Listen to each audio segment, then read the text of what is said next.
C'est bon les gars, je reprends enfin YouTube de manière sérieuse. J'avais essayé de commencer un petit truc, c'est parti en live total, j'ai rien fait, j'ai procrastiné, mais là je vais essayer de m'y prendre sérieusement, de faire les choses bien, d'avoir une routine chaque semaine. Donc voilà, moi c'est Quentin, si tu ne me connais pas, bienvenue. Ici je vais forcément parler de sport, c'est ma vie, mon métier aussi, donc on va partir sur un format de vidéo un peu lifestyle. Ça sera une série de vlogs, je ne sais pas encore comment je vais l'appeler, mais là le but c'est vraiment d'être un peu en freestyle, d'être en roue libre et d'être un peu au feeling, de parler comme je parle dans mon quotidien, comme je vis dans mon quotidien et pas juste des scripts comme sur Instagram c'était l'habitude. L'idée c'est que ce soit full, vraiment full naturel, donc d'où l'idée un peu du vlog pour apporter aussi ce truc là qui me tient à cœur. Et il y aura aussi des formats un peu plus techniques, très techniques pour le coup. Là c'est pas le cas sur cette vidéo. Concrètement, qu'est-ce qui va se passer aujourd'hui? Je vais te filmer un peu ma journée, ce qui se passe dans ma vie, ce que je fais, comment je travaille, comment j'allie mes entraînements, les gens que j'accompagne, donc les suivis que je fais et tous les à côté. Là, écoute, c'est le matin, il est 10-11 heures. J'ai justement bossé sur des suivis, sur des gens que j'accompagne. J'ai tourné des vidéos et là, je vais t'emmener avec moi dans la suite de ma journée. Donc là, on va aller s'entraîner. Je vais te filmer ça de suite. Donc on va aller s'entraîner, on va se chauffer un peu. Ça va bouger. Je vais te montrer la séance, les intérêts de la séance, etc., etc. Et après, je vais t'emmener avec moi sur le reste de ma journée. Les petites tâches que je fais au quotidien. Je vais essayer d'apporter des conseils sur les entraînements, sur la diète, sur les choix que je fais, sur des petites stratégies à droite à gauche pour essayer d'apporter de la valeur tout en t'emmenant avec moi dans ce que je fais. Donc écoute, je ne vais pas perdre plus de temps que ça. Je t'emmène de suite à la salle où je vais commencer à me bouger un peu parce qu'il n'y a pas de secret les gars. Si on veut des résultats, faut aller charbonner. Donc écoute, on est pas mal. J'ai fait un bon petit brief. Je t'emmène avec moi de suite. A few moments later. Du coup, on se retrouve à la salle où je m'entraîne. Donc voilà, c'est un peu le home gym. C'est pas énorme, mais en vrai, pour la place que j'ai réussi à faire un bon petit truc. J'ai été aidé, bien sûr. J'ai pas fait ça tout seul. Mais voilà, pour à peu près, il y a 12 mètres carrés pour ceux qui veulent savoir. Et tous ceux qui veulent faire des salles chez eux, qui ont un peu de place, les gars, il n'y a pas besoin d'avoir 100-150 mètres carrés à dispo. La preuve, je pense que pour 12 mètres carrés, j'ai une salle mieux équipée que certaines salles commerciales avec 100-150 mètres carrés. Donc, les gars, il n'y a pas besoin de beaucoup. Il suffit de faire les choses intelligemment et aussi de savoir ce qu'on veut tout simplement. Donc, pour le petit home tour, entre guillemets, voilà, une barre de traction, il y a des anneaux, une corde pour faire du rope climb, il y a un petit rack qui est pas dingue, mais qui fait le taf en vrai. Euh, un punching ball que j'utilise pas, je sais même pas si on appelle ça comme ça. Je fais pas de sport de combat, pour ceux qui veulent savoir. Une planche de hangboard, donc c'est pour le grip. Justement, après, je vais en faire, donc on va voir. Vous allez voir pour ceux qui ne connaissent pas à quoi ça consiste. C'est en vrai un outil hyper intéressant pour le tirage, pour le grip, pas mal. Donc on va voir tout ça, des barres pour faire des dips, un banc, il y a des sandbags au sol, on voit pas, il y a pas mal de kettlebells, des charges. Donc voilà un peu dans quoi, la salle où je m'entraîne la plupart du temps. Pour être seul, pour filmer du contenu, c'est quand même assez pratique. Donc voilà là-dessus. On va partir s'échauffer, je parle pas plus. Petit échauffement mystère, vous allez voir les petites singeries que je fais pour commencer avant de m'entraîner. Et après, je vous explique tout ça et on part sur la séance.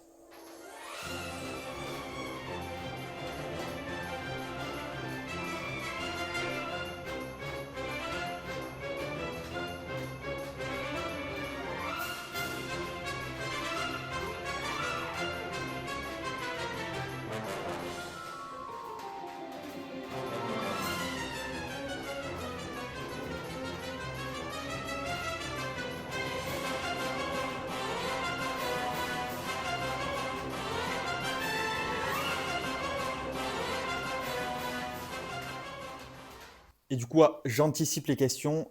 S'il y en a qui veulent savoir pourquoi je jongle, pourquoi je me prépare pour le cirque avant de faire mes séances, c'est pas pour rien.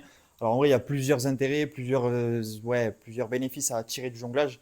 Personnellement, moi, je le fais pour les raisons que je vais évoquer de suite, mais en fait, je le fais surtout pour m'échauffer, en vrai, pour un peu réveiller le système nerveux. Mais après, au-delà de ça, il y a des aspects aussi, des gains à en tirer sur ce qui est de la proprioception et aussi de la coordination entre nos mains et nos yeux. Et encore d'autres bénéfices à en tirer dans cette direction-là. Mais moi, principalement, je le fais parce que ça me fait kiffer, parce que je considère que c'est un peu un skill. Et du coup, voilà, faut avoir la vision, les gars. Dans 10-20 ans, le jonglage, ce sera la mode. Faut avoir la vision. Donc, si vous regardez cette vidéo, mettez-vous au jonglage, c'est la meilleure décision que vous prendrez aujourd'hui. Et si je peux inciter les gars à faire du jonglage, c'est top. Comme je l'ai dit, il y a des intérêts, des vrais intérêts. Et ça reste une compétence en plus à apprendre. Donc en vrai, c'est top. Moi, je le fais aussi. Ça me réveille beaucoup avant mes séances. Même parfois, entre mes séries, ça me permet un peu de maintenir un peu le système nerveux, si je vulgarise, un peu le système nerveux réveillé. Donc ça peut être fait, ça peut être contre-productif si c'est mal fait, bien sûr. Mais voilà pourquoi je fais ça. Et si ça peut répondre à certains et si ça peut motiver déjà à commencer le jonglage, les gars, commencez, ayez la vision. Et maintenant, je vais commencer un peu la partie réveil articulaire, des petites mobilisations sur le membre supérieur. Ça va être une séance upper, je ne l'ai pas précisé, mais voilà, ça va être une séance upper, donc haut du corps. Et là, je vais filmer un peu deux, trois petits exercices justement que je mets en place, notamment là autour des rotations d'épaule, rotation interne, rotation externe.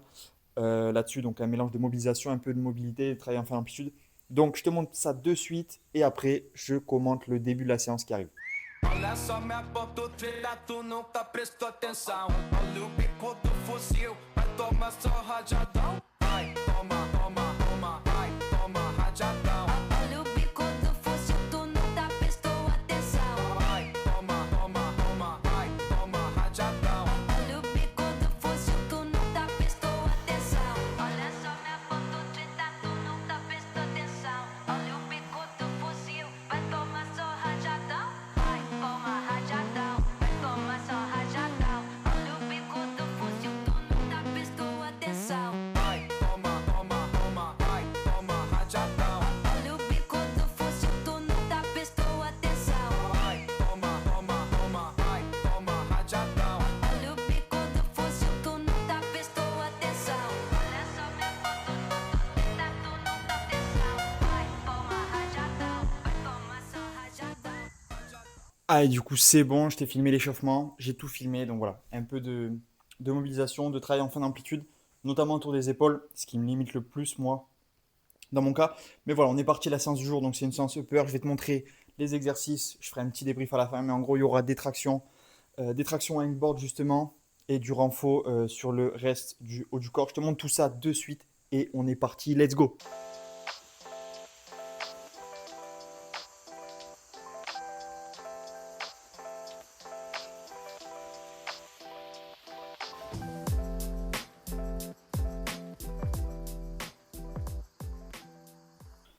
Bon, finalement, je devais faire des tractions. On annule tout. Je me suis ouvert la main comme un con. Mais en vrai, ça sentait venir. J'avais la main un peu trouée d'avant. Et bon, elle s'est réouverte. Je sais pas si on va voir quelque chose à la caméra. Peut-être que là, on va rien voir. Mais en gros, je me suis rouvert. En vrai, ça fait pas très mal. Mais c'est juste que du coup, j'ai aucun grip sur la barre. Du coup, changement de plan. On annule tout. Fiasco. Je pars sur les tractions au hangboard. Du coup, c'est l'occasion de montrer un peu le principe. Ça reste des tractions, mais du coup là, ça m'arrange encore plus parce qu'on va être que sur les doigts et du coup, on va pas être sur la main. Donc là, c'est parfait pour moi. Résultat, je fais pas du tout traction. On part direct sur les tractions hangboard et j'en profite justement. Là, je vais retester un max sur 45 mm pour le fun en vrai, parce que là, ma prog, elle est en full freestyle et comme ça me permet de me retester là-dessus. Donc, il y a différentes largeurs de doigts. Pour ceux qui connaissent pas, voilà, là, je vais faire à 45 mm, donc c'est le plus facile de ce qui est possible de faire.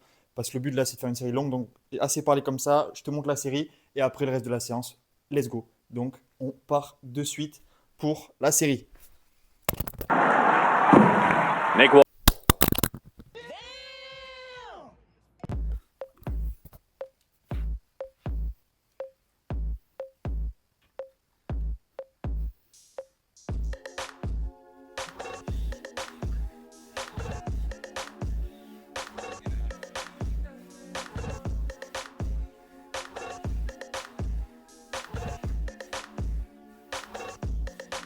In the day, in the night, say it right, say it all.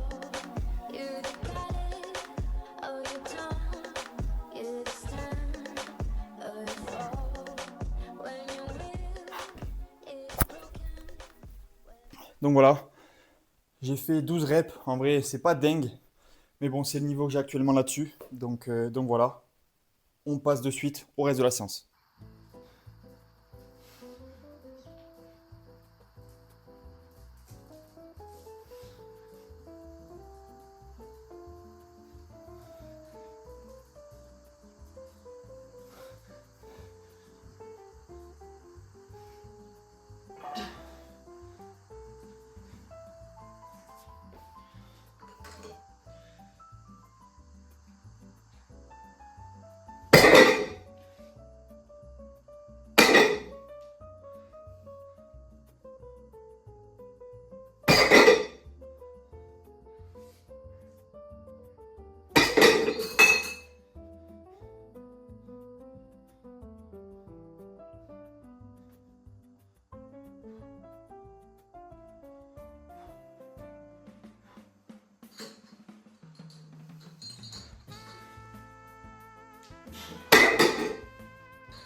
Bon, du coup, c'est bon, séance finie. Donc, il y a du renfo que j'ai pas montré. J'ai fait du renfo biceps, triceps, euh, épaules, je crois que j'ai montré.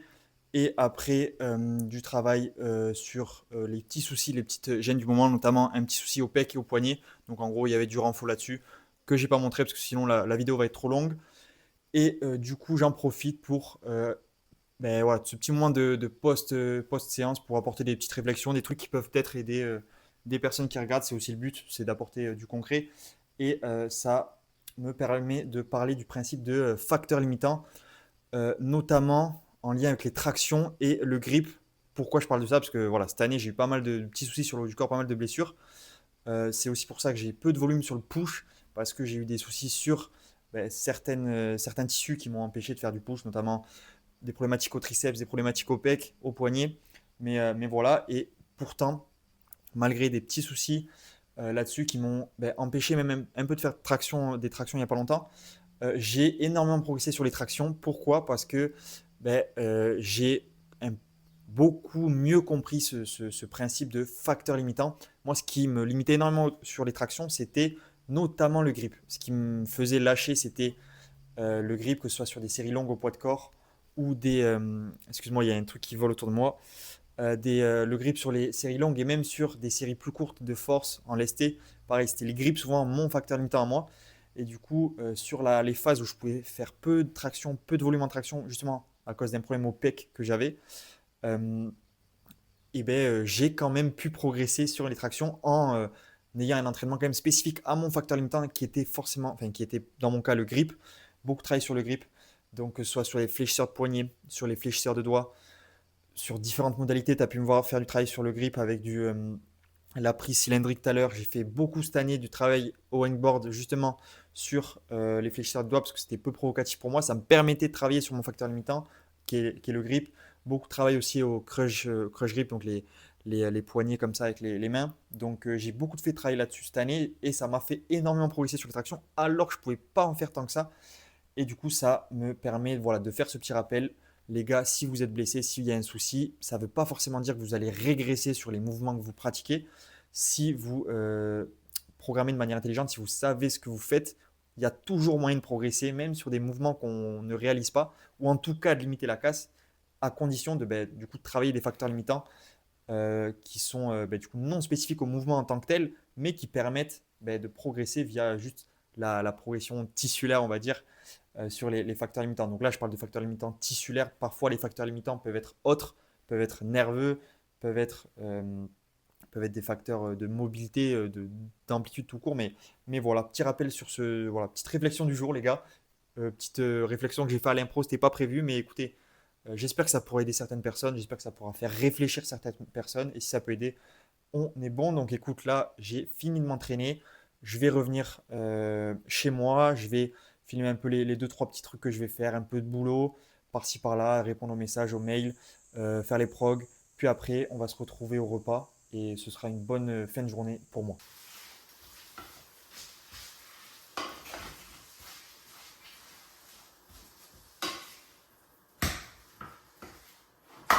Bon les gars, on se retrouve là, je suis à ma fin de journée, voilà, petit repas du soir. Donc voilà, après la séance, je suis allé bosser. J'ai pas tout montré parce qu'il n'y avait rien d'intéressant, c'était vraiment une journée assez banale, rien de fou. Voilà, boulot, entraînement, manger, journée assez simple. Donc pour ceux qui veulent savoir, je sais qu'il y a des gens qui sont un peu curieux sur la diète, même si j'en parle rarement, mais là pour le coup, YouTube, ça va être l'occasion d'en parler. En ce moment, ma diète, c'est le bordel de fou. Posez pas de questions.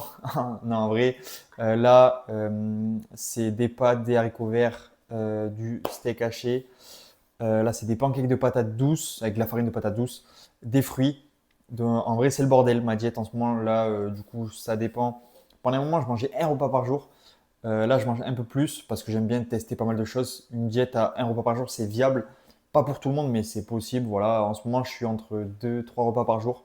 Là, typiquement, j'avais un repas ce matin au tout début de la journée et là, le soir en fin de journée. Mais, euh, mais voilà, bon, les pâtes, c'est pas un truc que je conseille, pas du tout. Surtout les pâtes là, en l'occurrence, c'est des pâtes avec de la farine de blé moderne. Je conseille pas du tout d'en consommer. Moi, j'en prends parce que ben là, il n'y a plus grand chose chez moi, donc je prends ce qu'il y a. Mais en vrai, manger, enfin, il y a des sources de glucides qui valent bien plus le coup que ça. Ben, patates douces, c'est top. Pain en levain, notamment, c'est des trucs, je dirais que c'est les deux principales sources de glucides que j'ai tendance à conseiller. Patates douces et pain en levain. Et les différents pains possibles à base de levain. Mais en gros, voilà ce que je bouffe. Bon, j'ai très faim. C'est que enfin, je mange 2 repas, donc un le matin et un le soir. Là, pour le coup, aujourd'hui, c'est pas tout le temps comme ça, mais là, c'est le cas. Donc, j'espère que vous me comprendrez.